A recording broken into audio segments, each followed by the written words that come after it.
There is mean things happening in this land. There is mean things happening in this land. But the union's going on, and the union's growing strong. There is mean things happening in this land. On the 18th day of May, the union called a strike, but the planners and the bosses told the people out of their shack, there is mean things happening in this land. There is mean things happening in this land. But the union's going on, and the union's growing strong. There is mean things happening in this land. The planners told the people of the land where many years they had spent, and in the cold, hard winter, they had to live in tents. There is mean things happening in this land. There is mean things happening in this land. But the union's going on, and the union's growing strong. There is mean things happening in this land. The planners told the people out without a bite to eat. They cursed them and keep them, and some with axe hounds beat. There is mean things happening in this land. There is mean things happening in this land. But the union's going on, and the union's growing strong. There is mean things happening in this land.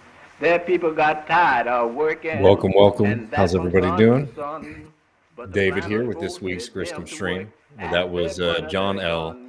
Hancock's, who was a member of the Southern Tenant Farmers Union up in the Arkansas and Western Tennessee area. And that's the song Mean Things Happening in This Land, which is also the name of a really excellent book that I have been reviewing for Jack. I've been working through it for a little while because there's a lot of extended research and things that were needed to be done, but hopefully will be out soon. People might have heard me talk about it, but the Southern Tenant Farmers Union was one of the first major interracial unions in the South.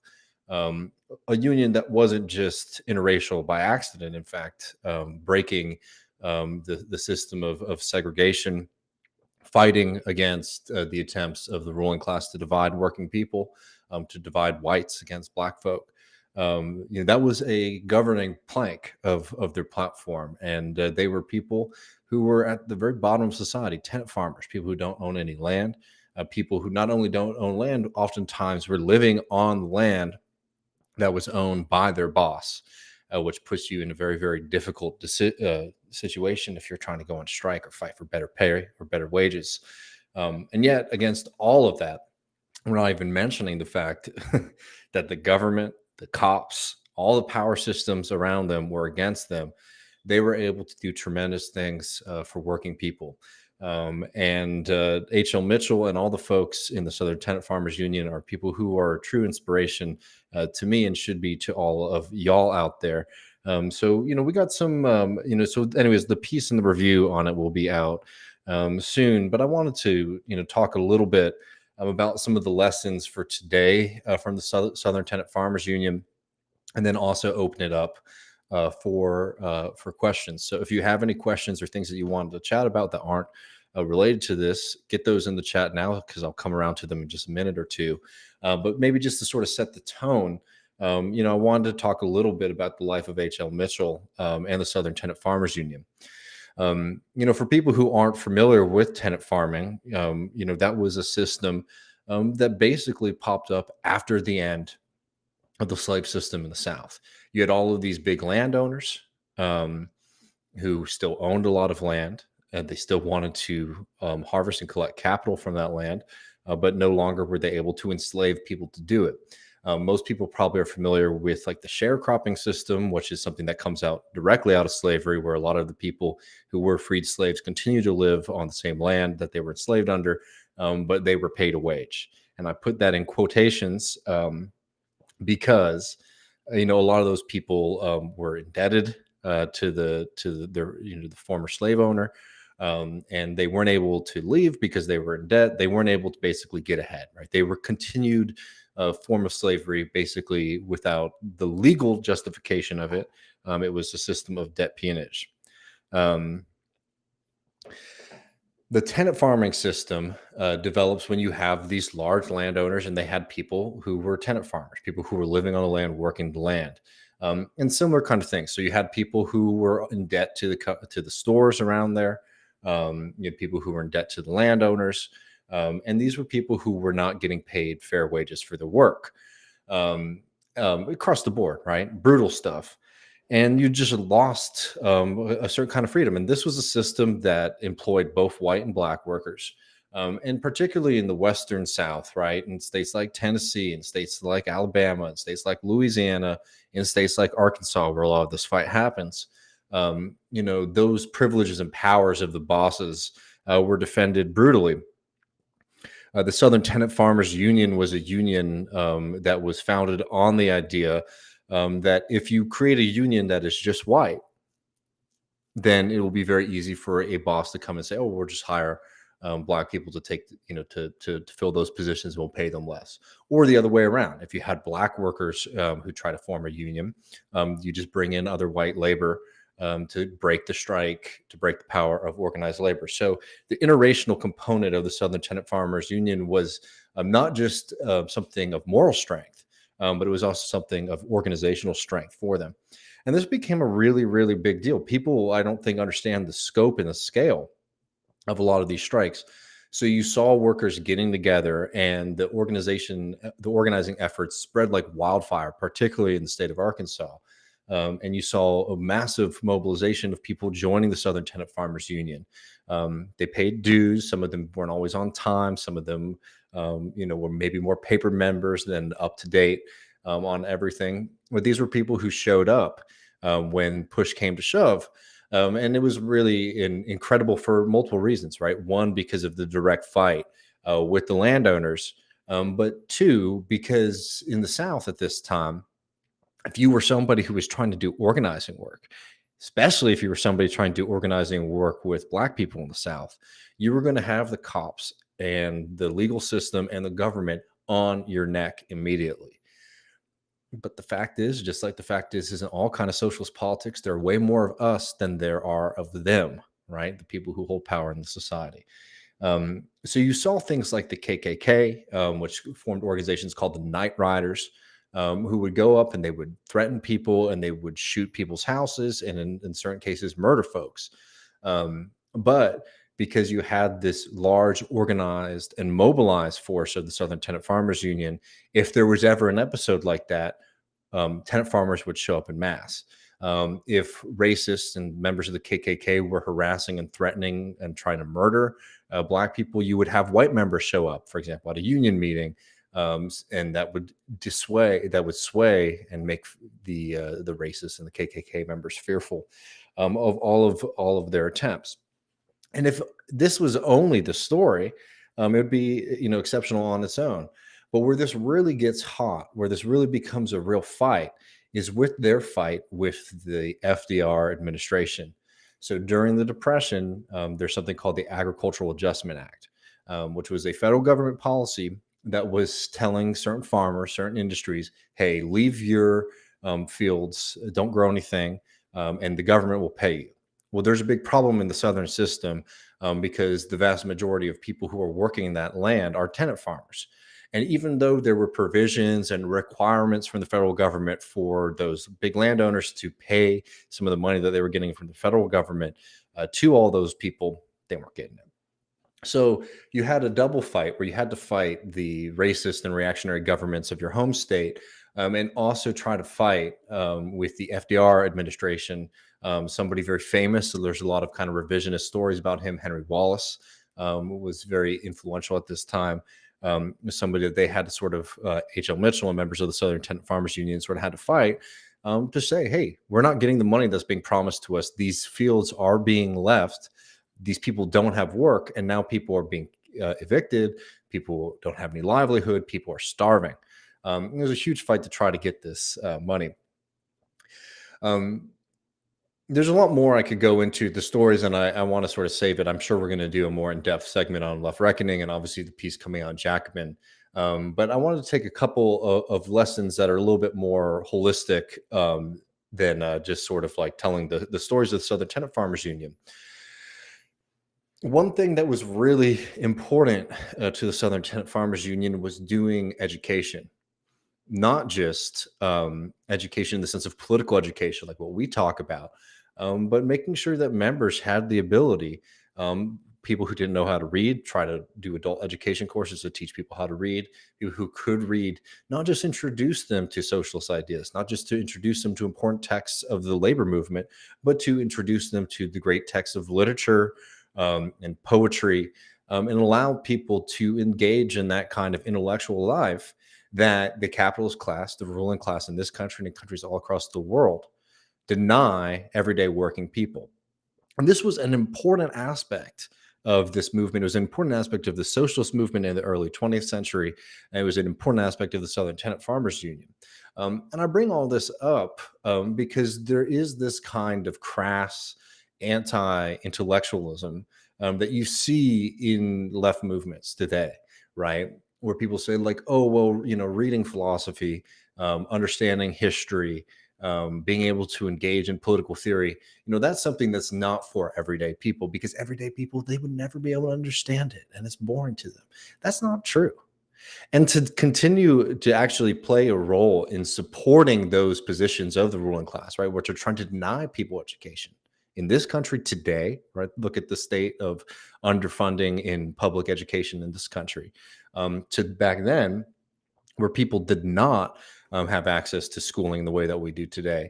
You don't want to play that role, and understand it's like, yes, absolutely. Like everyone, I think, is operating from this kind of thought experiment of some kind of like snobbish, elite guys that's like, oh, well, have you read these 5 books? If you haven't read these 5 books, I'm not going to talk to you. Of course, that's absurd, right? Anyone who spends any time doing organizing or community work knows that that person is a pariah, somebody that you want to get out of the movement, right? But that's not what we're talking about here. We're talking about giving people access and the resources and materials that they don't get in their everyday life. And that's an important thing for a socialist movement to do, be it in this case of the Southern Tenant Farmers Union, to the heroic efforts in Cuba to increase literacy after the revolution, to today in our socialist and labor movements. So I think that, like, going back to that time, I think most people can understand the kind of intellectual poverty that was out there. The lack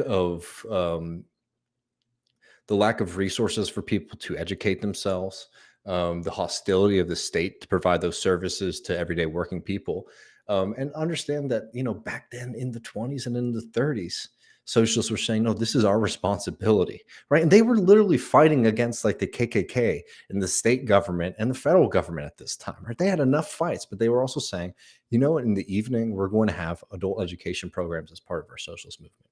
That's important. And I think that that's something that you can learn a lot from history on these kind of things. It's like, oh, people are too busy. We'll never be able to do these kind of things. No. This has to be a plank and a big part of any kind of growing socialist movement today. And last thing I'll say, and then I would like to open up for questions. So if anyone has any questions, and they don't have to be about this, they can be about whatever thing is on people's minds. I will just say this, is that one thing that is really notable about reading H.L. Mitchell's biography and reading the stories about the Southern Tenant Farmers Union was that they were fun. They were fun. They were attractive to people because not only were these places that you could go and fight for a better wage and fight for a better life, but those were the parties that you wanted to be at. Those were the people that you wanted to be around. And that's how you wanted to spend your leisure time, is hanging out and having a good time with your union brothers and sisters across racial lines. That is something that I think that there's a lot of good efforts, for example, in DSA to cultivate more sociability and things like that. So this isn't a dig. It's a hard thing to be able to do. But that is something that you can see in time and time again, is that these places are fun and they're also free. They're very libertine. People are getting together. People are getting drunk. People are doing things that aren't building the socialist movement or building the labor movement. They're building camaraderie and community with folks.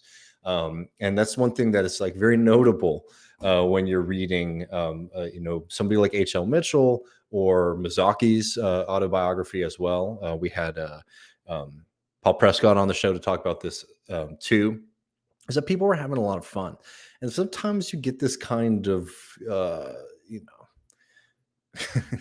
I don't want to overstate it, but puritanical kind of stuff in the socialist movement. And, you know, really that is a kind of ahistorical, weird thing that I think is much more of a reflection of our time than actually like going back to the tradition of the socialist movements, both in the United States and all across the world. So these should also be places that people, if you want to ask people to commit a lot of time and energy and effort to these projects, you know, you also have to be providing places for people to blow off steam, for people to have fun, for people to build community. And yeah, those are things that are important to building any kind of movement that can sustain itself. But folks, I mean, you know, I could go on and on about this, and I might. But if people have any questions, throw them in the chat. I'm happy to talk about a couple things. I know there's been a lot of excitement in the online world in the past couple of days. So if there's anything on that people want to get into, I'm all ears. It might be a little bit of a shorter show, or I might have to dip out for a second because I'm cooking dinner and I might have to run out in just a minute. But let's see. We got a good line here from Strom, who says it was in some ways something like an act of enclosure. And I think you're talking about, you know, the tenant farming system.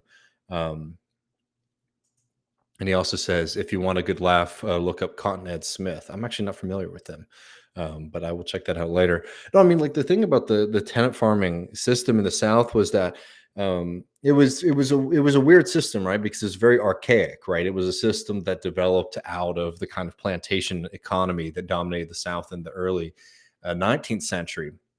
And really what it was something that developed to make sure that those same people who were able to make a lot of money off of the slave economy could maintain certain systems of exploitation and power and money under a system where slavery was, you know, after emancipation. But, you know, it came up against two things in the 20th century. One was the speed of technology, right? Which was, you know, pretty incredible, right? The ability, the lack of need to have everything being done by hand meant that you needed less and less labor to do that kind of work. And one thing that's really notable about the Southern Tenant Farmers Union, I think, compared to some other examples of unionism in this country and all across the world, is that the Southern Tenant Farmers Union was probably one of the only unions that would encourage members to leave. You know, that's not really the case in a lot of union organizing, where they, you know, they try to say we're going to fight for better. Of course, the Southern Tenant Farmers is fighting for better conditions. Don't get me wrong here, but they were also saying like, hey, if you have the ability to go and do something else or to leave these places, do it, and we might even help set you up with that kind of thing. And that was something that I found that is, I think, really you know, inspiring about the Southern Tenant Farmers Union, was that it really was a class organization, not an organization that was set up to sort of support certain kind of union bureaucrats or union leaders, right?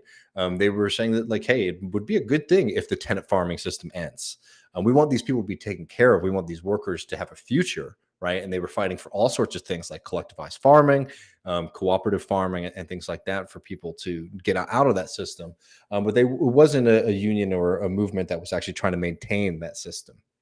But the thing that's sort of radical about, you know, tenant farming, I think even compared to a lot of like small landowning farming that sort of dominates in the Midwest or in the Great Plains, was that because Southern farming was sort of collectivized, right? Because you had people who were working the land, even if they didn't own it, right? There was that kind of germ of this idea, this potential of, you know, what if the state took these over? What if the community took these over? What if the public took these over? And we were still utilizing the land to feed ourselves, to clothe ourselves, to grow the things that we need. But instead of those profits going into the hands of an elite, a powerful elite, we could collectively organize to control those kind of things. And that's a very radical, very proto-socialist idea that was very much a part of a lot of these tenant farming movements, that I think actually makes it unique compared to a lot of the other kind of agrarian left movements in this country, right? Things like the Nonpartisan League in the Dakotas and across the Great Plains, or even some of the agrarian traditions of the populist movement, right? The populists weren't really into the idea of collectivized farming. They were much more saying into the idea of like, let's find a way to get farmers control of their land so that they can be small land owning farmers. The STFU advocated for collectivization, and that was one thing that really freaked out the people in power. And in fact, they ended up building a pretty small in the grand scheme of things, but very inspiring and interesting example of a interracial, socially owned farm in Alabama. They weren't able to do it in Arkansas. They were able to do it on, I believe, northern Alabama and then parts of Mississippi. But one problem was that one, the land wasn't as good as what they had in Arkansas, and two, they had to come up against some pretty strict laws when it came to segregation. But they built a pretty, about 30 families, something like that, living on a collective farm. Which you got to think about that time in the South, having an interracial community like that is pretty impressive and unheard of at the time. So anyways, some interesting little germs in history there. But let's see, folks, if we got any more questions.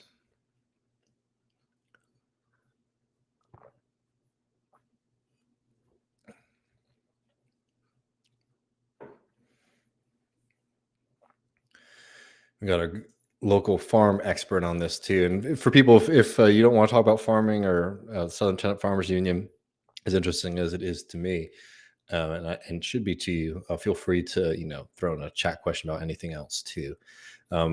Kowalski says Southern agriculture was more susceptible to booms in bust cycle because they predominantly had cash crops as opposed to the more diversified in the West agricultural base. Yeah, I mean, that's very true. And obviously cotton farming is devastating to the land.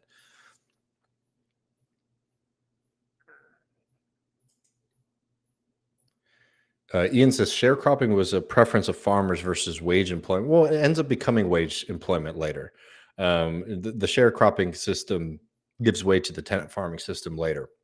So no, people wanted a wage, but the fact is that they were still systems of debt peonage that were brought into that, right? A lot of people were renting the land from the landowner. Or if it wasn't directly that landowner, it was another one. And one thing that becomes really fascinating about the Southern Tenant Farmers Union is that, like, the system of exploitation, the system of racial exploitation, is so important to the Southern ruling class at this time that you even saw the banks and the financial class playing a role in strong arming plantation owners into fighting the union. So, you're not going to get a lot of tears from me on major landowners or anything like that. So don't get me wrong here. But there's multiple stories in H.L. Mitchell's recounting of his time with the Southern Tenant Farmers Union, wherein the Southern Tenant Farmers Union would try to negotiate with the landowner and say, hey, this is what the wage is. This is how much we have to be paid for our work. And if, you don't give it to us, we're going to go on strike. And even for some of the landowners who are willing to listen to reason and say, okay, yeah, we'll meet your wage standards, all this kind of stuff, they got incredible amounts of pressure from the banks in particular, saying, if you accept a contract and recognize the Southern Tenant Farmers Union, we will deny your loans and call in on your mortgage that you might own on the land, right? If you've taken out a loan against your land holdings, we're going to come and collect that now and evaporate your loan deal with us, which would basically mean those people would lose, massive amounts of land, right? Again, we're not crying tears for them, but the fact is that the financial class in the South was also very tied to maintaining the system. So even if the landowner might be interested in having a more peaceful relationship with labor in the Southern Tenant Farmers Union, there were multiple instances where those landowners themselves were threatened by the Ku Klux Klan, by the state government, and through back channels, by the banks themselves. So it's a really, really bizarre and interesting system, and also is like a reminder of the kind of long view, right, in a negative sense, of the kind of financial class in sort of setting the terms of employment for labor that go beyond even like your individual relationship with your boss or your individual relationship with the company that you're working at. These financiers are saying, hey, if Southern Tenant, if workers at this plantation start getting a higher wage, then that means workers at that plantation are getting a higher wage. That's bad for business. We're going to make sure that doesn't happen.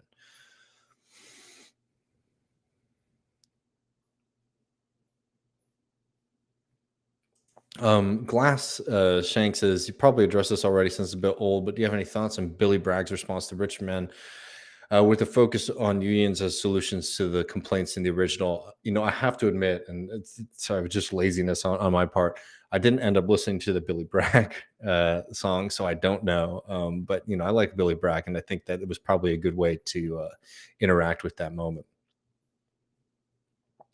Anastasia says, unrelated, but on a musical note, are you a Bob Dylan fan? I have some other politically oriented questions, but too goddamn hot today to extrapolate. Maybe next time. Well, thank you so much. I mean, like, I like Dylan, of course, like I think anyone else who's interested in country music or Americana, folk music. I had a pretty hardcore Bob Dylan phase. I will say I'm not as much of a Bob Dylan fan as I used to be maybe in my teenage years. Not as interesting to me, I think, as some of the other folks, but glad that there's a good community out there keeping Bob Dylan's music alive for sure.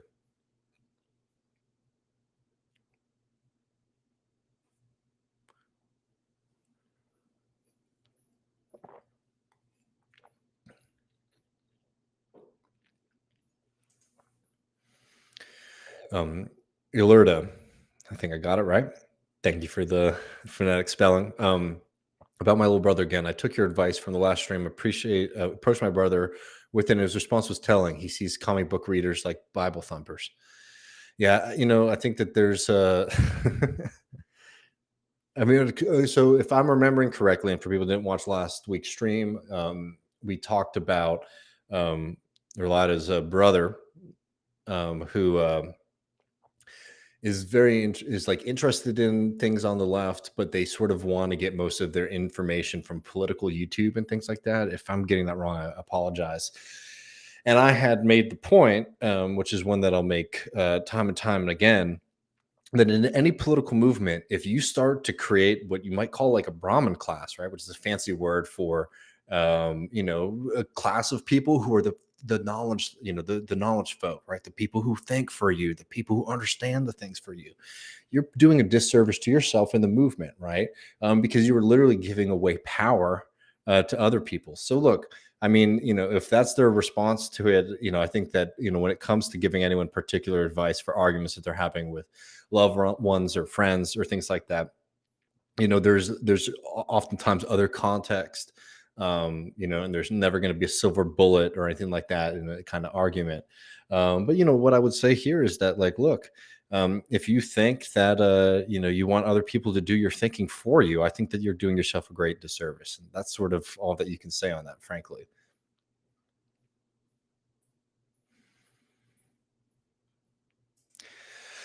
Joshua says, how can we apply the lessons to today? Well, I'll tell you one thing is that the Southern Tenant Farmers Union was incredibly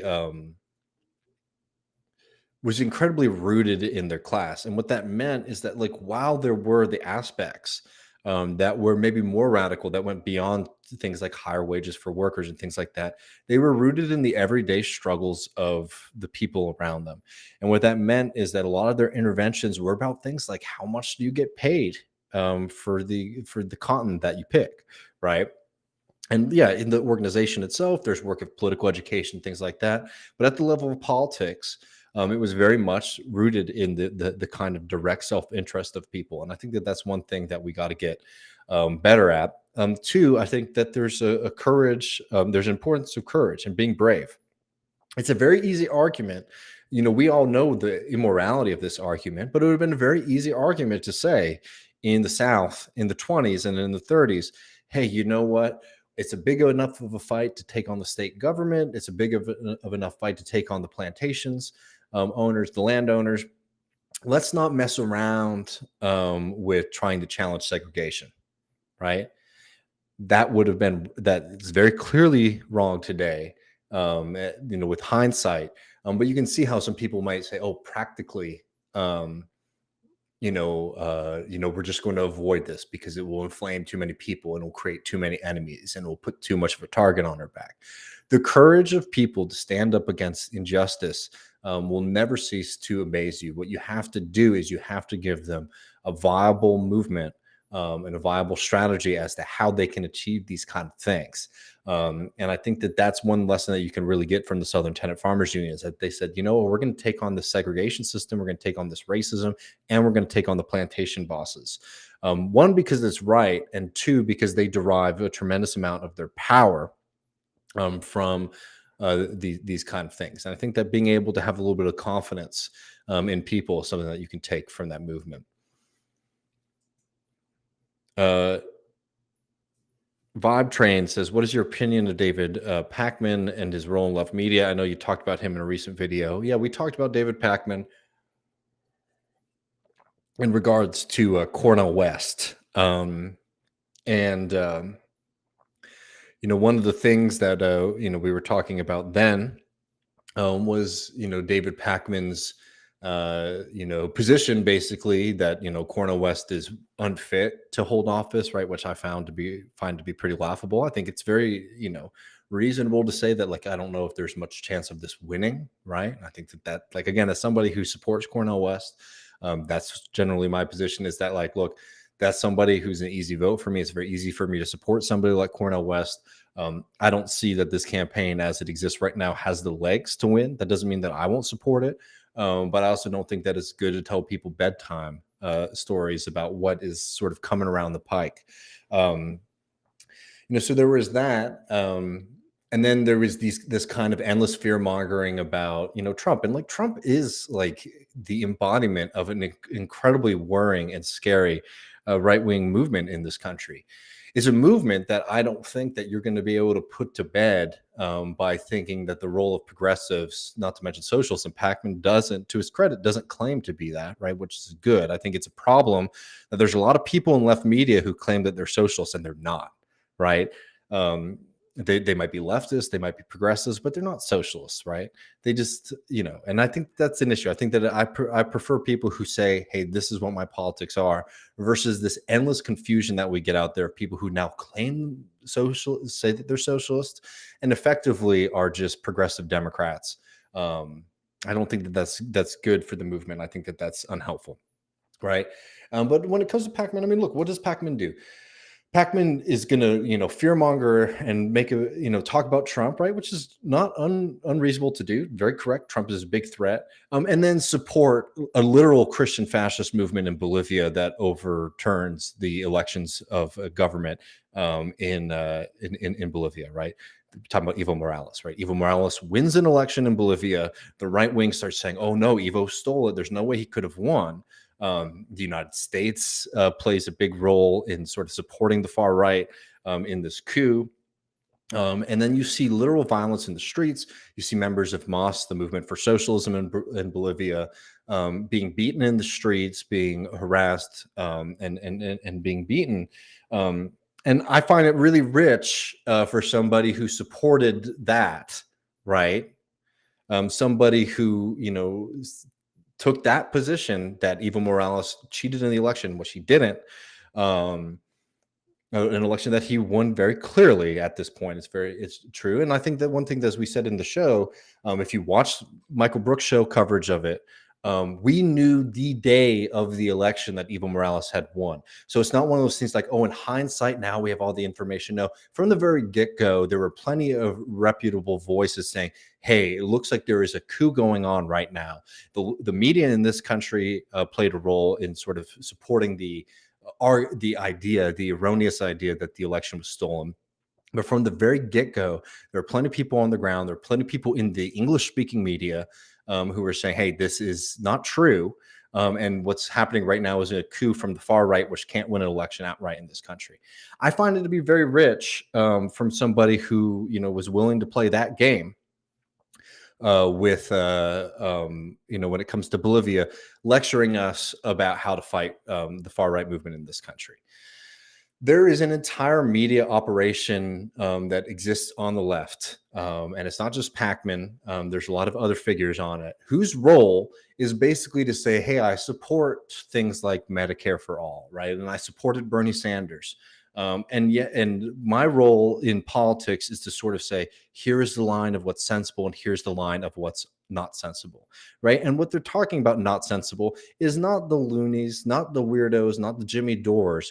No, it's people who are saying things like, "Hey, we really need to be serious um, about having a direct confrontation with capital, and that means a direct confrontation with the parties of capital, which is the Republican and the Democratic Party." There are a lot of people out there who might even lay criticisms of some of the more egregious activities of the Democratic Party, the centrists, the neoliberals, etc. Um, and they will still, at the end of the day, say, "You know what? We have to support the Democratic Party, full stop," right? I think that that's a bad thing, because eventually we're going to have to be able to have the confidence and the courage to take on both of these institutions. I think that's worthwhile, and I'm very happy to entertain conversations about being strategic about it. I don't think that you personally doing one thing or another in the voting booth matters. What matters is actually building some form of an organization in this country that can actually deliver votes one way or the other. Either support maybe a Democratic candidate to stop fascism, right? Or say, "Hey, we're not going to do this unless we get certain kind of concessions." Until you build that, it's all window dressing. And there's a lot of people out there who are in progressive media who see their role at foreclosing the opportunity to do that ever. So I find it to be incredibly harmful. Look, and this is somebody who's way more mainstream. This is somebody who has a lot of subscribers to their channel. Left Reckoning is a small channel, right? I don't work on Majority Report. My co-host does, but just talking from my work, my perspective on these kind of things. Look, we're not very influential, and that's the point. We need to be able to build up more and more power and embeddedness in the class, embeddedness in the movement to be able to do the things that we want to do. That's my big disagreement with a lot of the other kind of people out there who are very critical of the Democratic Party. It's like, fine, we all get that. That's the first thing in politics. But we need to figure out how to get from where we are right now, which is just like it's just a directionless movement, right? We don't have an organization, we don't have the institutions, and we certainly don't have the embeddedness in the working class. Anyone who's telling you that we have that right now is lying to you. Anyone who's telling you stories that like the only reason that we don't have socialism in this country is because a couple of politicians became corrupted is not telling you the truth, right?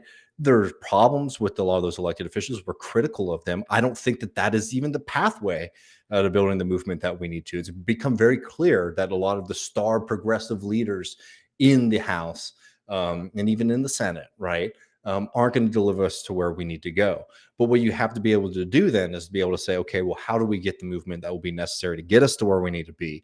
And that's the work that nobody's interested in, from the people who are basically the progressives who say, here's the acceptable critique of the Democratic Party, here's the unacceptable critique of the Democratic Party, to the other folks out there who basically, want to tell you a story of conspiracy, a story of, backstabbing and things like that. I don't find that to be very accurate to reality.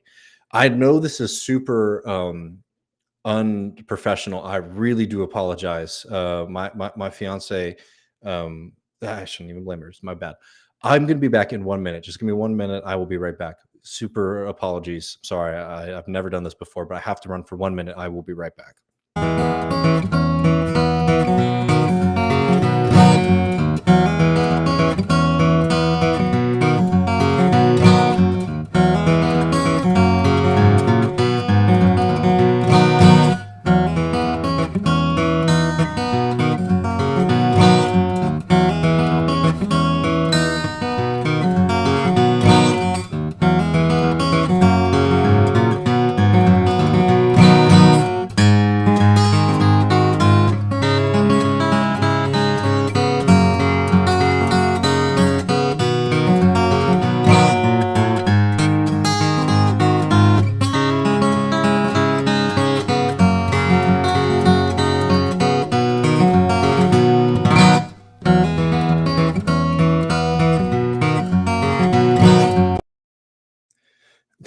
again, sorry, folks.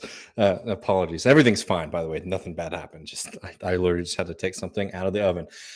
Sorry. I really apologize, though. Should have had that figured. So apologies. Vibe Train, if you have like a follow up or anything, I'm more than happy to talk more about it. I know I talked sort of broadly about it, but if there's any follow ups, more than happy to go deeper in there.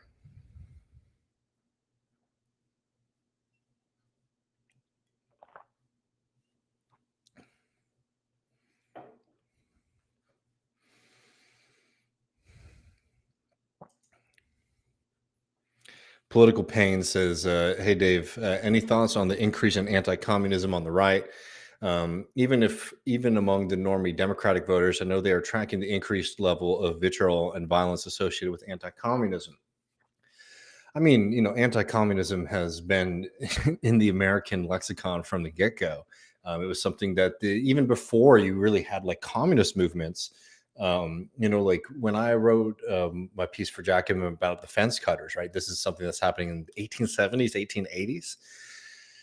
Literally, you had, prominent newspapermen in Texas accusing the fence cutters of being communists. So this is just something that's just baked into it, right? And again, it's not even like it's extreme in America, I think. But I mean, what does Marx say at the beginning of the Communist Manifesto? Is like everywhere there's this specter, this threat of communism, we're just going to come out and say what we think. So it's here, but I think there's no doubt about it that it has increased in our politics of late, and particularly the threats from the far right to the socialist movement. Right, they're always going to be the first people who are targeted. Anti-communism from the increase in the Democratic voters. I wish we were in conversation so you could give me an example, because I think that for the most part it's like the anti-communism is there in the same way that it's always sort of been there. So I'm not exactly sure, but I think there's no doubt about it that the far right is playing this role. And like, look, what does the far right do and say when it comes to like their Red Scare stuff? Is that it's not just that the communists are here and they're doing certain things. It's that like the communists control like the government and the Disney Corporation, right? And that's very classic kind of far right conspiracy stuff. Is that the communists are behind things that you don't like, so therefore we're going to create like a very obscure, little wink, tongue-in-cheek thing about how communists are behind this all this kind of stuff that you might be frustrated with or confused with in society. And use that to sort of justify violence and attacks and crackdowns on communists. I mean, going back to the Democrats, I mean, I think that one example, and I think this goes to progressives too. One example of anti-communism that has already had direct effects is the way that anti-war voices are sort of slandered and attacked in media, right? Of being Russians, right? Which is laughable, obviously, if you know anything about Vladimir Putin and the Russian Federation today. But it's there's this outside force in our society that's sort of corrupting folks. So if you hear somebody say that Joe Biden isn't doing enough for working people, yeah, they're communist, and like, yeah, they might be, they're getting money from the Russian Federation. Yeah, I know Putin's not a communist, but it's still the same thing, right? Yeah, that's definitely increased. And how do you beat that? I mean, I think that the only way to beat those kind of things is going to have to come from us growing, which is a little bit of an irony, right? But we had to be able to define the terms of the debate, and also not participate in that shit. You see a lot of people who might say, look, I'm against the Red Scare, but they participate in the same kind of attacks on people who are anti-war voices in this country today. That's bad. That's participating in continuing this kind of thing.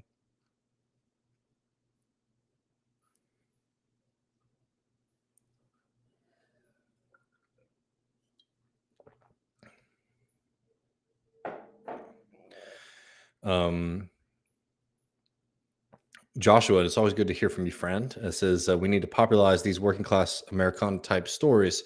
I think that's the key to breaking the USA goggles we've been taught to wear. No, I mean, I totally agree. I think that, one thing that I hope has sort of gotten clear to folks who listen to Left Reckoning is that, we want you to uncover the stories of the left and the workers' movement wherever you're from. If it's California, which has a very rich tradition, if you're in Oklahoma, which has a very rich tradition, Louisiana, Texas, North Dakota, right, all across this country, there has been these kind of workers' movements, and they are, a part of this American political tradition.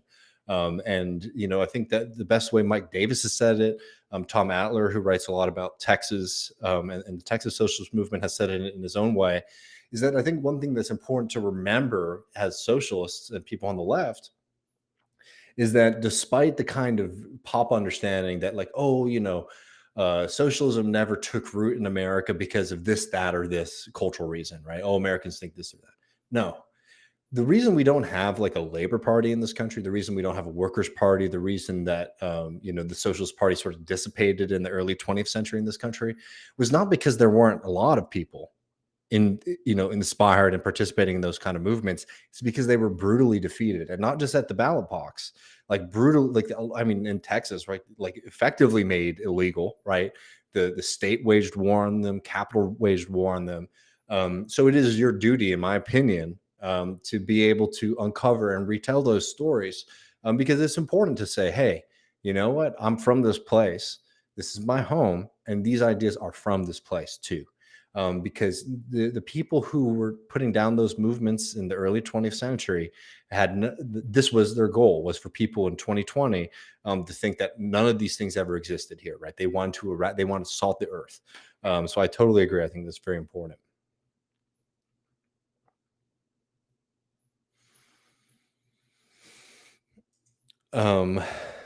Thoughts on week 1 college football? I mean, I think that the college football is looking pretty open.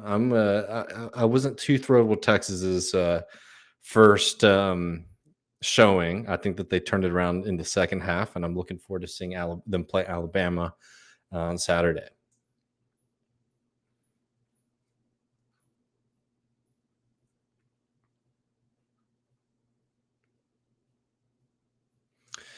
St. Peter with the super chat. Appreciate you so much, friend. Says, hope you're doing well, Dave. It was great seeing you at the cutting room. It was great seeing you.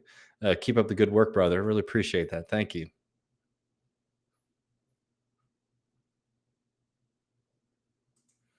Yes, and it is very true, as MDR points out, that the Southern Tenant Farmers Union has a great acronym, STFU.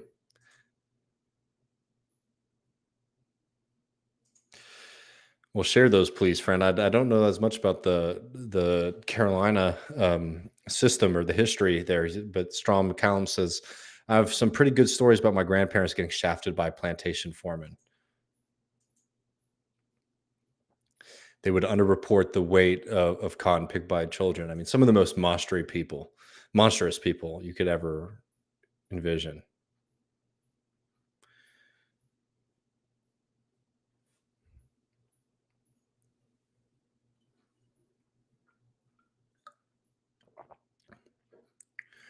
Okay, let's see. I don't know what this is in response to, but I do like the Trump influence here. Bad Lefty says, I prefer socialists who weren't captured. I prefer my socialists who weren't captured. Yeah.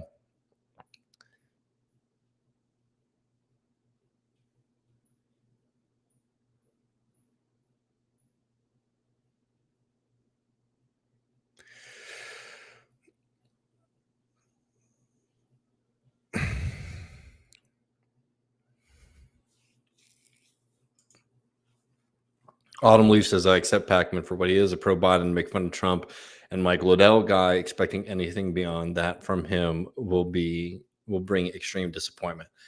In general, I agree with this in the sense of like any kind of media, right? I don't need, every singer that I like or every TV show I like to have like overtly political messages that I agree with. In fact, probably be worse. In the rare case of exception, people like Strom McCallum, who's putting together some great music. Can't wait to share more of that on the show. Bands like Croy and the Boys, which are very good, like left-wing country. I mean, most of the left-wing country that I get sent to me is bad. Just because like anything that's going into like a creative space with the sole intention of sort of shouting slogans and sort of misses the part of the art sucks. So look, I mean, if people like Pac-Man because he gets good clips of right wingers making an ass out of themselves, fine. I think where it gets frustrating for me is that this is somebody who has a lot of resources in the sense of pretty wide audience. And I think spending your time attacking an independent socialist candidate like Cornell West is pretty nasty. Be it Pac-Man or Jimmy Dore, right? I think that that's a bad thing to do. I don't think that that's helpful. I think that like in the case of Pac-Man, I mean, he really doesn't want there to be those kind of candidates. I think it's very clear that he doesn't want there to be people running third party. Right? That's his opinion. He can have that for sure. But I think that that's bad for the movement that I'm trying to build, and and in fairness, I think it's very different from the movement that he's trying to build. Right? I think that I believe in the idea of building working class power, and I think that that means that we're going to have independent working class movements that aren't having to negotiate with a party and an institution that is beholden to the capitalist class that wants to see their power maintained. Right? Maybe some tweaks here or there. Maybe, oh yeah, you guys can basically continue to maintain and continue your exploitation of the mass of people, of the masses of workers, but we'll give some concessions here and there. Right? That's what the role of the Democratic Party is. And I'm sorry, I'm a socialist. I believe in the radical idea that working people should be able to control the society that their labor creates. I believe in the radical idea that a clerk at a shop or a construction worker or somebody who drives a garbage truck should have a much larger role in their society than they do right now. Should have much more influence in the politics of the world that they live in the world that's being constructed around them. And that's just not the vision of a lot of liberals. I mean, we talked a little while ago, I'm forgetting their name right now, so forgive me. And so I won't guess and get it wrong. About like a kind of Warren progressive person saying that, like, oh, I want progressive policy, not class struggle. And it's like, look, I appreciate you being honest about that. And I wish a lot of people would sort of, see these things clearly, that like there are people out there who do want things like maybe Medicare for all, like maybe higher wages for workers, all those kind of things, but they don't like the idea of workers' democracy. They don't like the idea of workers' power, and they don't like the idea of class war and class struggle, right? I fundamentally disagree with that person. And in fact, I mean, my politics are going to lead sooner or later to political confrontation with those people. I can work with them on certain things if we need to in the short term. But I know where we're standing on the board. And I think one thing that's sort of frustrating to me today is that a lot of people on the left aren't as aware of that, maybe. That's all I'll say.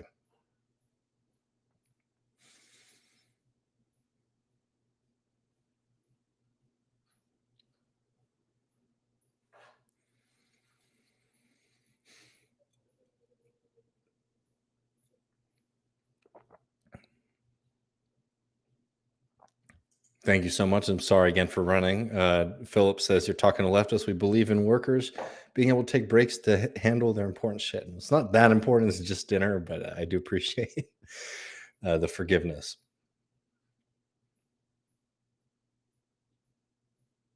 But Philbo takes the other position, which is how dare you cook for your family?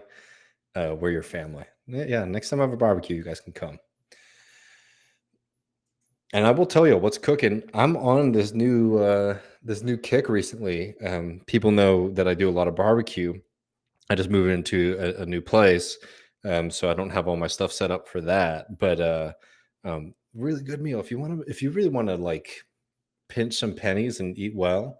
I always am praising the idea of barbecuing chuck roast as a kind of brisket replacement, because you can get a good chuck roast for $14.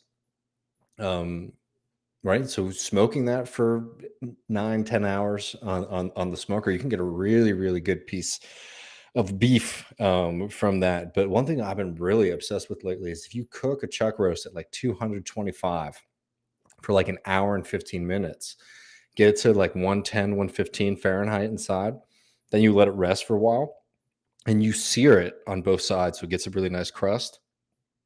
Some of the best stuff you ever have. I mean, it's like having a really good steak. and you get 2 pounds, 3 pounds from it for $12. I mean, you can eat for a long time on that. So that's what I'm on. That's what I had to run out and grab.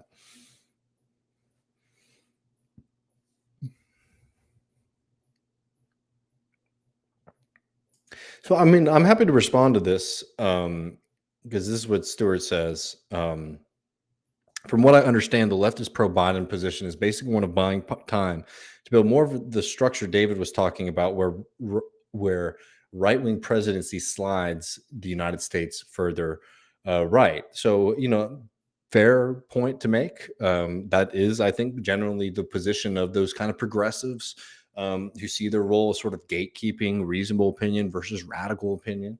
Well, let's talk about that for a second.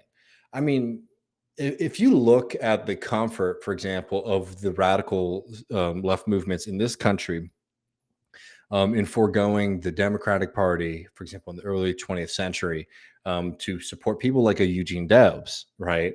They had the same kind of challenges in front of them, didn't they? Right? You can't sit here and say that the candidates from the right wing in the United States of America in the early 20th century weren't as much of a threat to workers as the right wing today is. It's just, that's ahistorical. That's wrong. There has always been a threat of right wing movements in this country. The issue with the idea that you can put these things to bed, and also, like, I mean, do I need to, like, what am I advocating for here? What I'm advocating is that spending your time attacking left-wing people trying to build alternatives is a bad use of your time.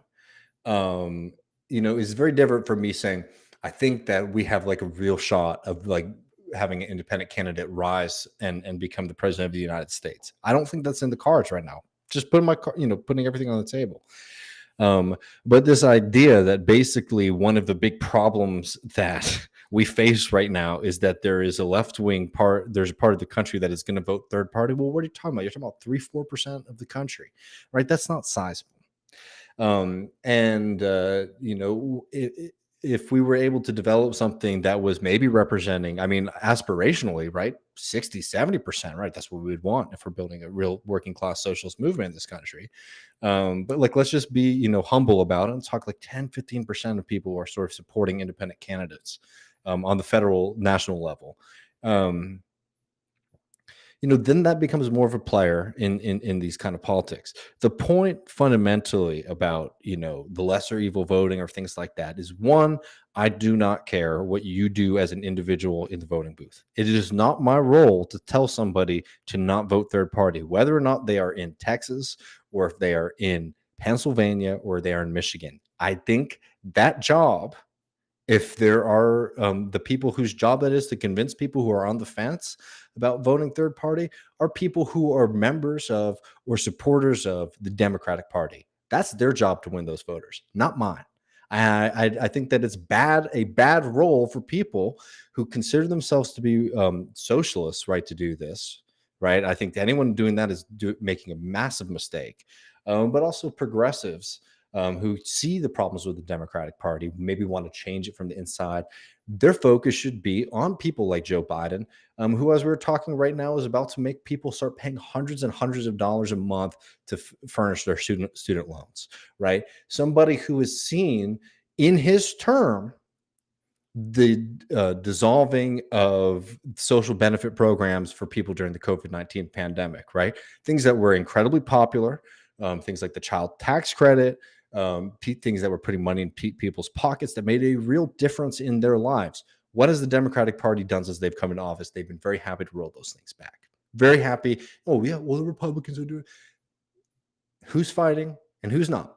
One party's fighting and one party's not, right? So if you want to shift that balance of power, your focus, you should be laser focused on the Democratic Party, the Democratic Party's leadership.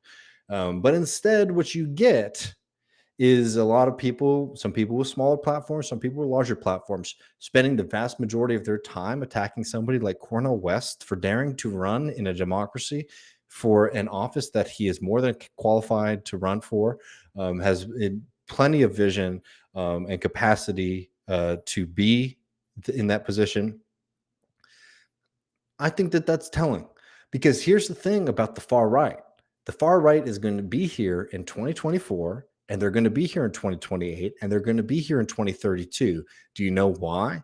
Because the far right is something that comes out. It is a symptom of the failure of the political ruling class in this country. The political ruling class in this country is failing across the board. They're failing to provide better lives for people. America is a country where life expectancy is going down, not up. How absurd is that? We are having people dying of treatable medical conditions in this country, not because we have lost the ability to treat these things. In fact, we are better than we have ever been in human history at preventing death. And yet people are dying because they cannot get to a doctor, right? This is a fertile ground for the far right to recruit, to grow, to thrive. And if you think that maintaining the power of those people, right, is going to create a better opening for a working class movement, you're wrong. Now, I don't advocate for people to be accelerationists and to say support the right. No, that's ludicrous. That's dangerous. That is irresponsible and evil, in my opinion. But the idea that basically the role of the left is to have this broad critique of society, to have this broad critique of politics, and where they're going to direct that critique at is not the people in power, not the people who benefit from this system, but rather the people who are maybe trying to build something, right? Maybe sometimes well, maybe sometimes poorly, right? But if the focus of your critique is to attack those movements, not to make them better, not to make them stronger, not to make them more class rooted, not to make them more popular, right? Because I will criticize a West or a third party candidate or third party movements happily. I do it all the time on this program, right? But my goal is to say, like, hey, what you want to do, right? You want to build a strong, independent working class movement in this country. I want that to happen too, friend. Hey, you can maybe do this or that. This is what I think about it, right? That's a very different kind of critique than to basically be like, hey, shut this down, right? Because 2024 is going to be an election that is going to be threatened by the far right. 2028 is going to be under threat by the far right. 2032 is going to be under threat by the far right, because maintaining the system only allows the far right to get more and more ground. And we should be laser focused on building the class movement in this country, regardless of what's happening in the halls of power. And progressives, for the most part, especially in media, have been very uninterested in doing that. And I think that that's the problem. That's why I'm critical of those folks.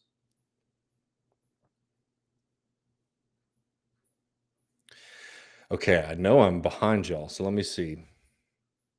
I might have to be a little quicker here.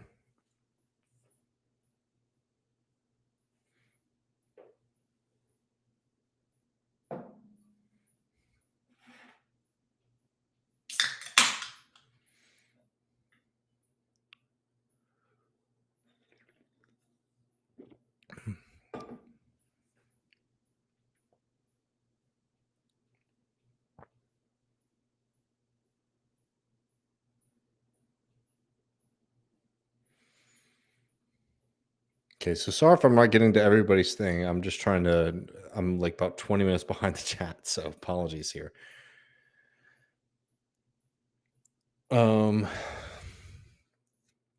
Philip says, any advice on managing conflicts when different tendencies exist within an organizing unit? Common for tankies and radlibs to exist side by side, etc.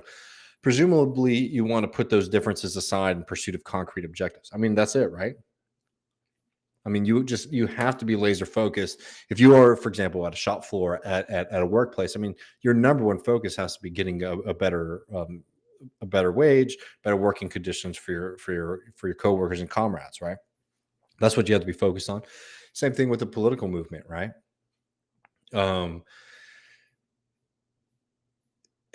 I don't think that it's unhelpful to have certain kinds of debates. For example, if to use your term, and I know you're using them tongue in cheeks, between like radlibs and tankies, right? Which is something I don't like using as much of a term.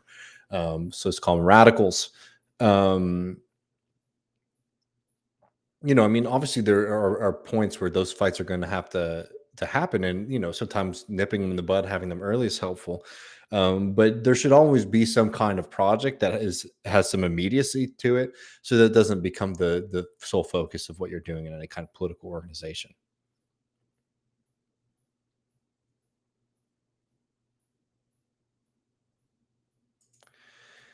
Political Pain says, "Well, I want to answer what came out of the oven." They said, "Is that a legit Gibson SJ200 or an Epiphone?"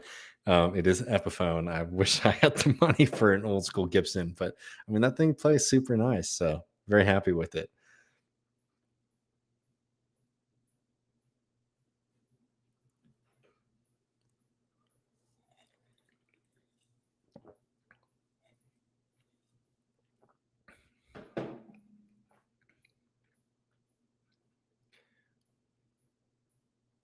All right, let's see.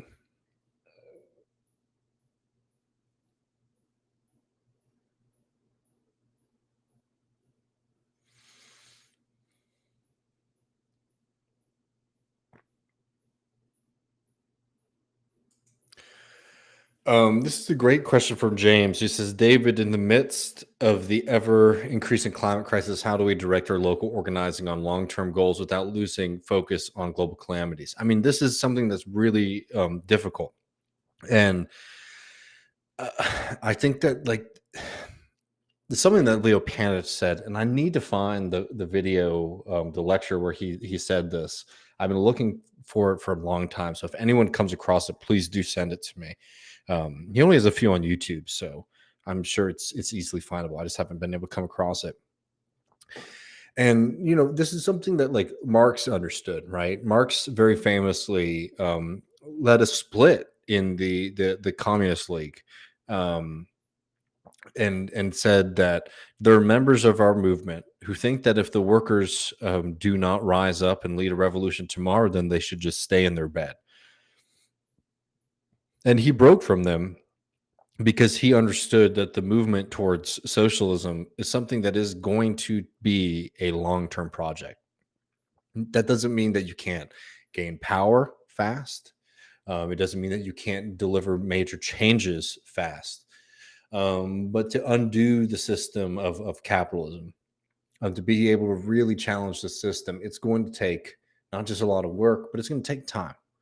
And one thing that I think is important to be able to do, and it's difficult, I understand why it's so difficult. I understand why a lot of people are depressed about the climate, but understand that we have to always be able to take the long view of our politics, right? We can never allow ourselves to shorten our runway.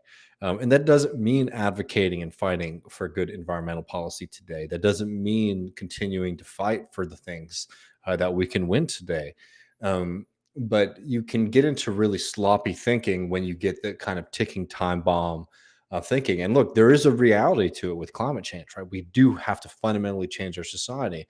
But the fact is that we have to be able to do two things at once, right? There has to be a part of climate strategy that is going to be lobbying progressive liberals, right?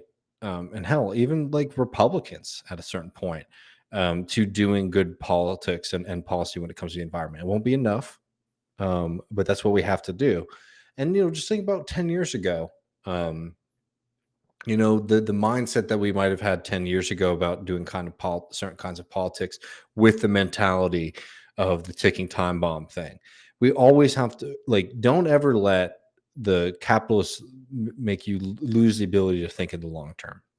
And I know it's difficult, but it's something that I think is really, really important for this movement, because then we lose our ability to sort of cultivate and strategize and do the things that we need to do today so that we can be stronger tomorrow.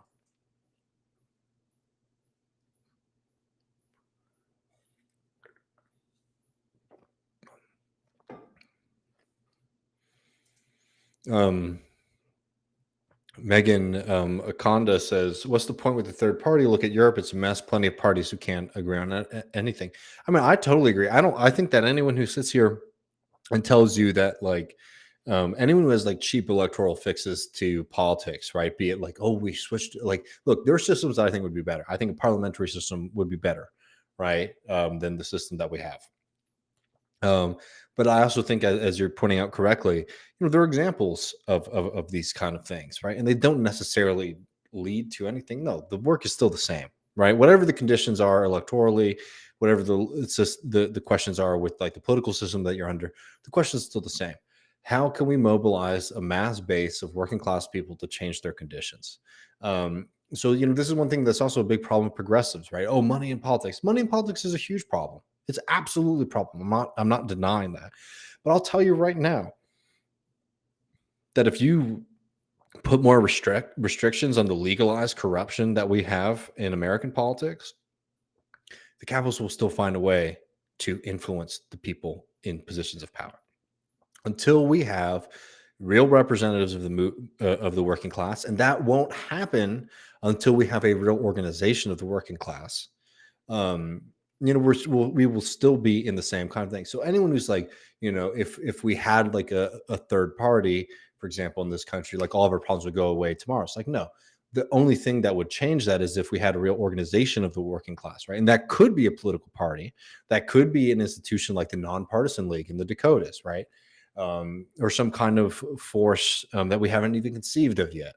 But until we build that kind of thing, a lot of these kind of like quick fixes to the problems of American democracy or democracy in general, I think they ring a little bit hollow. And I think that it's important to know. This is where I think a lot of people get themselves into like a labyrinth of reaction, right? They realize that the system doesn't work, right? But instead of being able um, to conceive of what maybe a different system would look like, a different kind of movement would look like, or more importantly, what kind of movement would be necessary to get us in that transitory state between where we are now and where we want to be. Everyone gets really worked up in either pessimism, which is nothing can change, so all that we can do is sort of push around the edges and maybe see if we can nudge it in a better direction than it's going, or into conspiracy land, right? Where, oh well, not only are things not good, but they're not good because basically there's a whole institution and movement basically to deceive you and all this kind of stuff. Like that's a lot of like the kind of outrage content that you're going to come across on political left YouTube right now. And I don't find that to be helpful either.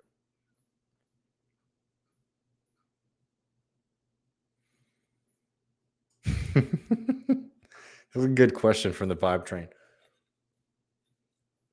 Has anyone ever gotten angry with you in real life when they learned you were a socialist?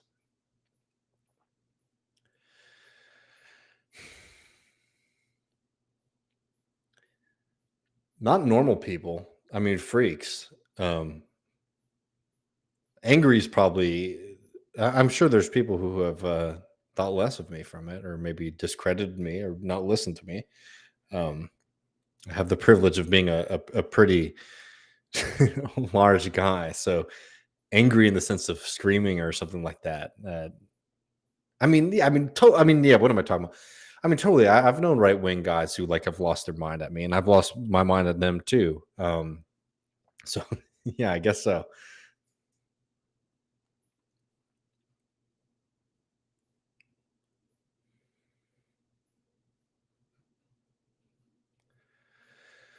All right, let's see.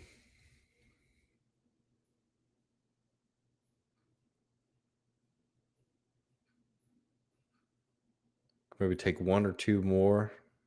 Again, apologies for having to run out in the middle of this.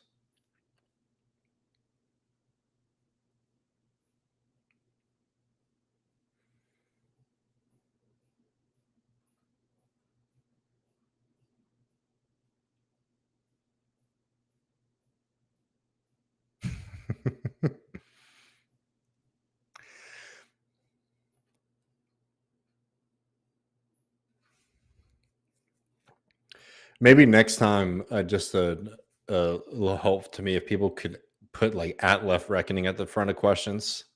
I'm probably just gonna get to the bottom of this, so we won't have too many more today. But it's still helpful for when I have to do this to get down to questions. Because I like that y'all having conversations inside. It's just hard for me to make sure I'm not missing any questions as I sort of scroll through.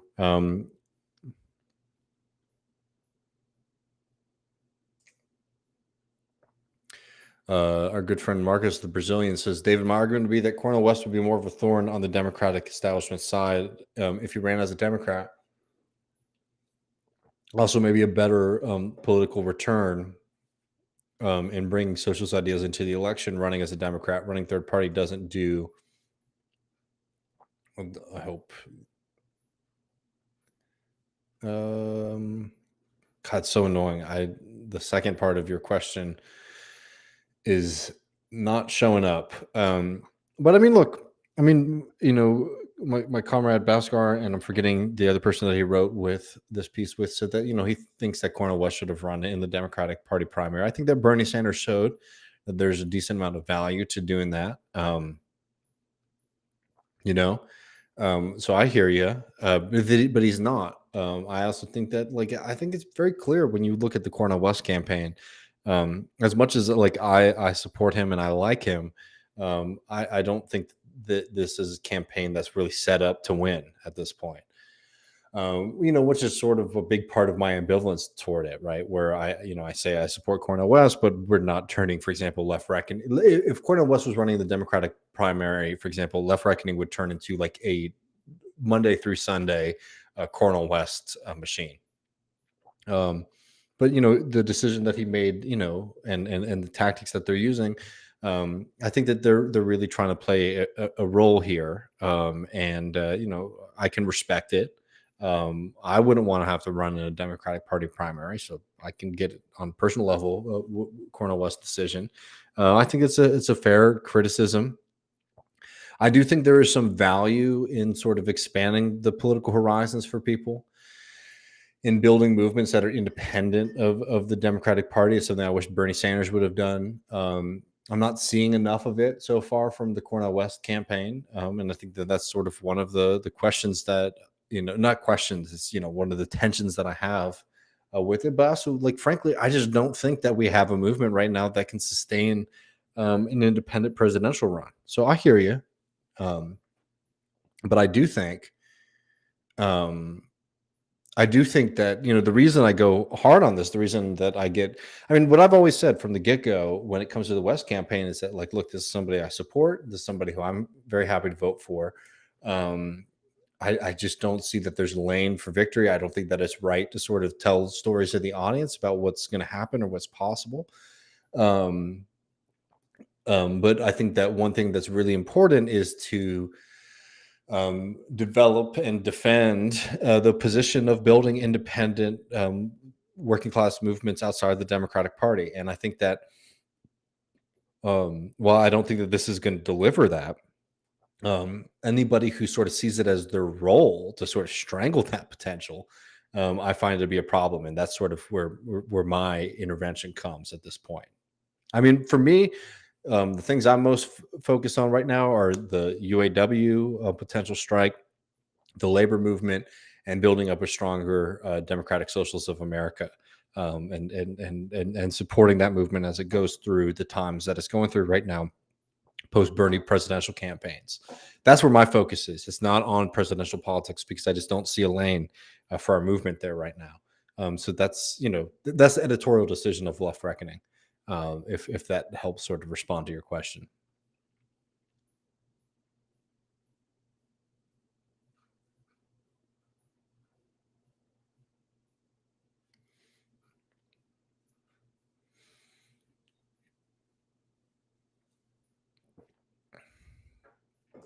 And this is true. You got to get ready for the next crisis, like how the neoliberal ideology took advantage of the 1970 situation. This is the biggest lesson I think coming out of Bernie, is that Bernie Sanders opened up a lot of doors for us politically, opened up a lot of avenues for left and socialist politics in this country. That was a response on Bernie Sanders' side from, a crisis in legitimacy for the Democratic and Republican Party. And the problem there is the movement wasn't developed to respond to that issue. Right. Did a lot, but it didn't deliver Bernie Sanders the presidency.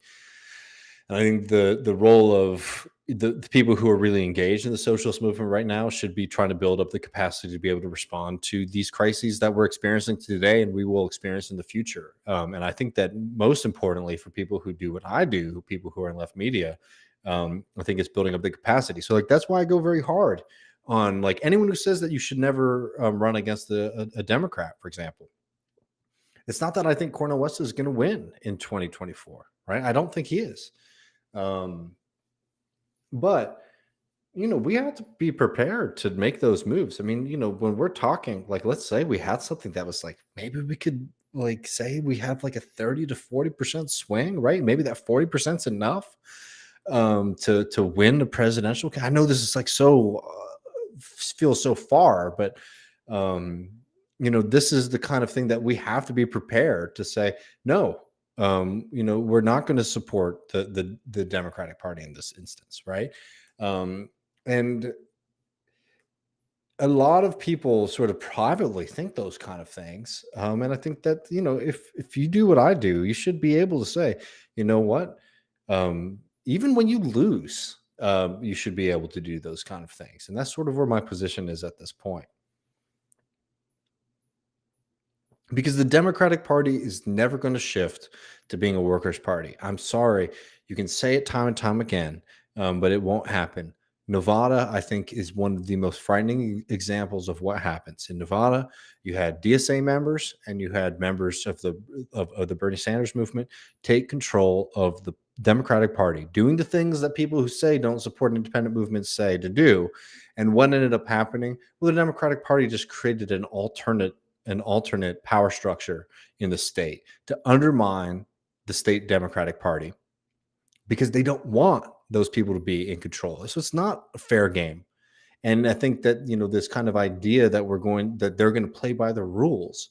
You had to have not have been paying attention in 2016, Bernie Sanders campaigns in 2020, and also not paying attention to what happened there.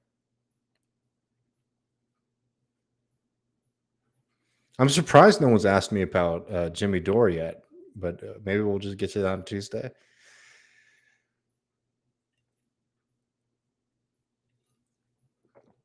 It's probably good. I appreciate that you guys aren't too internet poisoned to do that.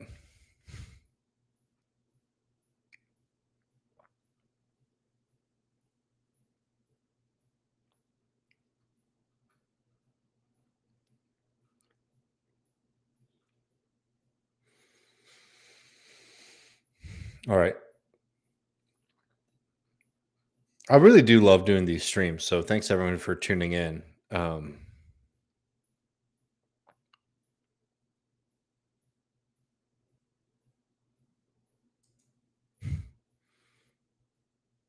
good friend says, "Did you know that you can just show up to the CPUSA convention in Chicago with like 30 people, instantly become voting members, and vote yourselves into power in a matter of hours?" No, I didn't.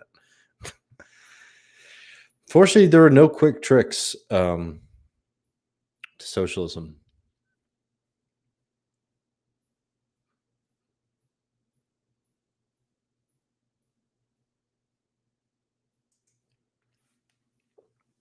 David, what do you think about the value of Cornell being the radical voice in the room, even knowing he will not win? I mean, look, I think it's good to like, as much as the media will give him attention where he can say the things that he's saying, I think is helpful. I think that like when it comes down to the Cornell West campaign, it comes down to all, unfortunately, it shows the Bernie Sanders movement was something that was really important for the left. And I will continue to hold that despite and defend that position despite all the people who want to call him a sellout and say all those kind of things. No, Bernie Sanders and that movement fundamentally changed the game for being on the left in this country, for being a socialist. Frankly, let's talk real. I might do something in the future. Like, I'm a socialist, I'm not a leftist, and I can get into the reasons why later. But the loss of Bernie Sanders, the experience of Bernie Sanders, I think, got people into a false sense of confidence of where we are with a socialist movement in this country. And you were seeing it across the board. You were seeing it with political movements that were cultivated around him, and you were seeing it in media, right? And in media, you have a couple different roles. A lot of people who were in the maybe Bernie sphere media thing have just gone back to basically being what they were before, which is progressive Democrats, right? Fine. Then you see people who went really hard for Bernie, maybe consider themselves socialists or radicals. And a lot of those people have fallen into, conspiracy and rage and all this kind of stuff. Because when Bernie Sanders is running, you got a lot more people watching your program than when he's not. That's sort of how it is, right? And I think a lot of people sort of mistook the moment that they were in, that, we were a year or two away from power. We weren't. And I think it's very clear now. When it comes to Cornell West and these messaging campaigns, I think there's value in it to a certain extent. I think that we have to be thinking bigger, and I think that we have to be thinking more structurally, because what Cornell West and what that movement is trying to do, and even what the PSL, so the Party of Socialism and Liberation, they just announced their political candidates. Maybe we'll have them program. I don't know. We'll see.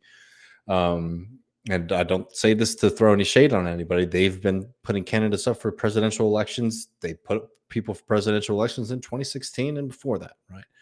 2012, right? There are a lot of people who are trying to coalesce the left behind their movement, be it a presidential campaign or be it a media project. The thing that I think people don't maybe know or maybe don't know, can't know people's hearts and minds, is that the socialist movement in this country does not exist at the scale, is not embedded at the level that we need. Doesn't mean to give up, doesn't mean to stop trying, doesn't mean to stop fighting, and doesn't mean to stop, trying to expand and grow. But a lot of people right now are trying to carve out a section of a very small pie. And I think that that is not a good strategy. And it comes out of either a kind of pessimism that this is sort of as good as it's going to get. Certainly a bunch of it is opportunism. But what you should be thinking about, if you're a socialist, if you're somebody who's listening to this program and has been listening to it since the Michael Brooks show days, is how can we grow this movement from where it is now? And we have things like arguments. We have policies that we like.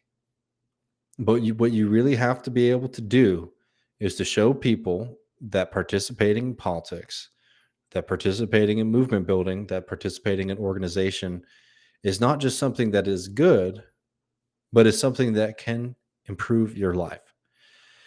And the thing that is really difficult right now is that a lot of people who might have been activated during the Bernie Sanders years are going back to being unactivated. Or a lot of people who were activated at that point in time are feeling very cynical about politics, right? Politics is, it's a show. And a lot of it is. A lot of it is a show.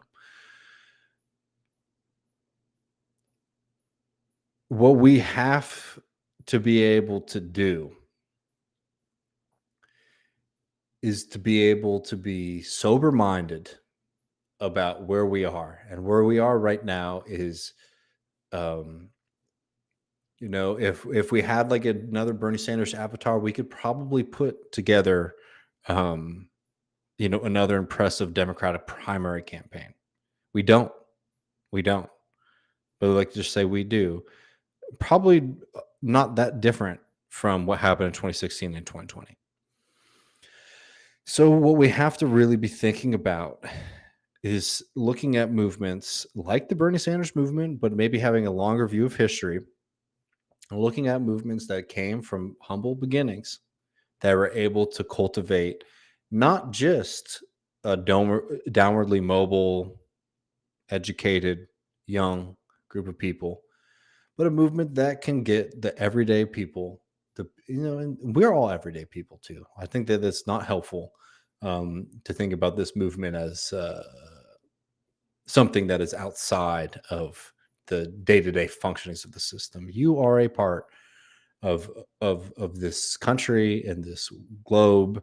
You are a worker, right? You're doing all these kind of things. You might fit into certain kind of demographics that are much derided as like, oh, the left is just young people, college-educated people, some college-educated people, or just young folks who are frustrated with what's going on around them.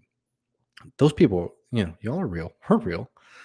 We're salt of the earth. We're like the rest of them. But how can we expand from that? And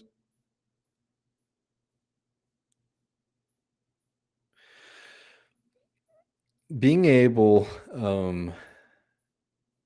to be sober about where we are at today and where we need to be and what we need to do is the kind of fundamental question of the left. And like, there are no easy answers, right?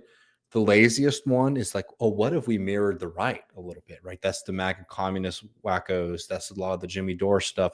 Oh man, if we just do a little bit of right wing reactionary politics, then we'll be in power. No, one, it misunderstands the Trump movement, right? And thinks of the Trump movement as like a genuine working class movement. No, the Trump movement is um, the the the frustration of the elites from um, the suburban to the exurban, non-metropolitan parts of the country. That is what the Trump voter is, right? And if you think that mirroring the Trump system, the Trump politics, you're one, I think just like kind of morally and strategically wrong, because if you start inviting that kind of stuff into your movement, well, you've sort of lost the point of what we're trying to do. But two, you're strategically wrong, because those are people, and that is a movement that is uninterested in challenging capital and uninterested in challenging power. They just want a different spoil system. They feel that in the competition between the Republicans and the Democrats, that they've been left behind. So mirroring the right isn't the answer.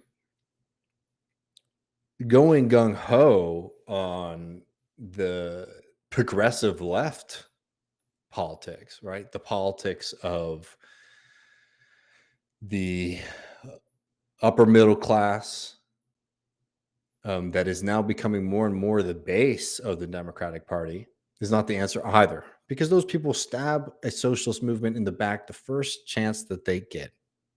Why am I talking hypothetically? They do it today. They did it in 2016. They did it in 2020, over and over and over. So how can we build a movement that can speak to the vast majority of American workers who either don't vote, don't participate in politics, or for whatever historical, cultural, regional reason, support one of the two major political parties? And the way you do that is by building a political movement that is able to get gains for working class people, that is able to rise out of the web and weaves of kind of culture war politics, is able to rise above the partisanship in this country, and most importantly, is very much rooted in the desires of working class people. Because the fact is that there are plenty of critiques to make of this system. They're easy. Most of y'all can do it, right? In your sleep, you can talk about why the system isn't working. So at a certain point, we have to be able to rise above critique, and we also have to be able to rise out of gimmick, right? And that's what a lot of, like, oh, if we tail the right, that's a gimmick, right? What you have to be able to do is to be able to build a movement that works for everyday people. And that is going to have to come, to a certain extent, from electoral politics, but it's going to have to come out of real everyday fights that people are experiencing, right? I'll just say this, and then I'll take a couple more questions, and then I'm going to have to run. Why am I a socialist and not something else, right? I'm from the South. I was enculturated in a lot of other things, like a lot of my neighbors. I had fairly similar upbringing to most working class people in the South, right? I'm a white guy, right? Very easy for me to be a Republican. What changed me? What was the thing that motivated me? What was the thing that like drove and still drives, frankly, my experience? Well, it was something that happened to me at work. I was working in concrete. It's a tough job. It's hot. It's difficult. Young guy, 17, 18. And my boss at the time, we were pouring concrete that day, and he came up to me and he said, "Hey, David, did you bring your boots?" And I said, "Well, I don't have any boots." He says, "Okay, come with me, and we got in his truck and we drove to Walmart and we bought boots, that you wear for pouring concrete at Walmart, $80. And he said, I'll take that out of your paycheck, and I'll just pay for them right now. Didn't think nothing of it. I was annoyed, but whatever. It's how it is. Came back to the job site, and my coworkers, I was the only white guy on the job, at the job site. A lot of Mexican immigrants and black labor, black coworkers, and they came up to me and they said, "Hey, David, would you pay for those?" And I said, "No." He paid for them. He said, "I'll take it out of your paycheck." And they looked at me and they said, "That's not right, is it?" And I said, "I don't know." And they said, "Well, does he make you pay for the concrete? Does he make you pay for the shovel? Does he make you pay for the broom?" And I said, "No." He says, "Well, then those are things that you need to do this job. And that's not your responsibility to pay for those kind of things." So all those folks went over and they talked to the boss and they said, "If you make this kid pay for his materials, we will not work today." And, I like to be vain and think they were doing it for me, right? At a certain point, yeah, they were being, kind and looking out for a young person working a job and not having much experience in these kind of things.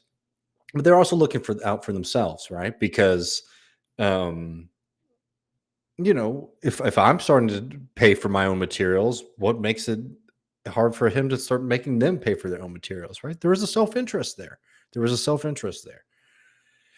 And for me, right, this wasn't at a unionized workplace or anything like that. But for me, and anyways, they come to him and he basically acquiesces and says, "Hey, I won't charge you for those." And we go on and we pour the concrete and do the job. And that was a small gesture, but it completely changed my perspective on life and on politics and on being a member of this class and being somebody in the working class. And it continues to drive me today, is that ability to show solidarity, to stand together, to say we're going to withhold our labor if you do something wrong, to understand the power dynamics at the work site, fundamentally changed the way that I view the world and the way that I view politics, fundamentally altered my life. And that's the kind of thing that we have to be able to find ways to do right now when we're sort of trying to build up this kind of consciousness. Is those little moments every day when we can have resistance, when we can stand together as a class, when we can build that consciousness. That gave me class consciousness, is what I'm saying. And that's where we have to be sort of focused. And that's tough to sort of put in a pithy line or something like that about what do we need to do. But the reality is that is the kind of stuff that we need to be doing, is showing people that standing together, working together is a way to change your life. And it could be something like that, or it could be something bigger, like fighting for water break protections across the country where they don't exist. Showing up when people in your community know that, hey, this is the group that is going to be able to deliver us certain things. This is the group that's going to be able to get attention on our fights. This is a group that's going to be able to support us. That's how you grow. That's what the Southern Tenant Farmers Union did. That's what socialist movements across the world did over and over and over and over again. And again, this is expansive, but this is the kind of work that we have to be engaged in doing. And I think that anyone who is involved in media, let's just start there, that's where their focus must be, is finding ways to say, hey, where are these fissures in society? Where are these fights happening? What's happening right now in the union movement? Be they Starbucks union workers, Amazon union workers, all these things across the board. That's where we have to be able to be. And look, it might seem small, it might seem little, but that's how you build up a bunch of people who say, you know what? Working class politics is something that I know, because I've experienced in my life, can change things for the better. And that's sort of where we're at. Okay, I know I sort of rambled a little bit there. I might try to take these a little bit fast. But it's important to me that I think this is sort of this. I get so frustrated about this whole situation that we're in on the left and in left media, right? Which is something I'm more directly involved in, because there's not a lot of answers out there, and there's a lot of faux radicalism, and there's also a lot of people who are sort of gatekeepers who don't believe that certain things are possible, and I think that that's not helpful either.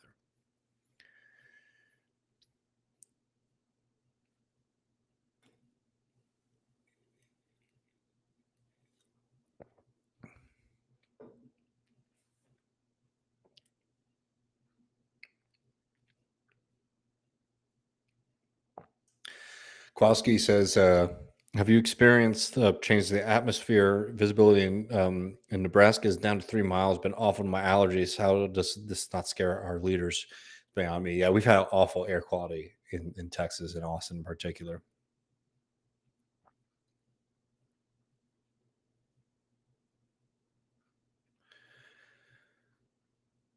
All right, folks. I don't think I'm gonna be able to get to everybody. I'm gonna be a little cheeky and scroll to the bottom and maybe take one or two more, but then I have to run.